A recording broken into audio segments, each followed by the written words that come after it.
Magandang tanghali mga kawaraynon. Lakad na naman po tayo. Pauwi na naman ako. Pauwi na ako ngayon guys. Sobrang init. Kailangan ko maglakad.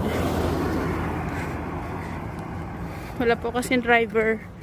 Kaya wala akong choice ko di maglakad guys. Pero malapit na ako sa bahay. Ayun.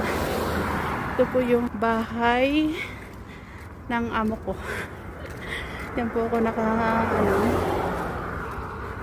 tira. Ayan. Malapit lang naman talaga yung school sa bahay. Parang 3 minutes o 5 minutes lang. Mula school hanggang dito sa bahay.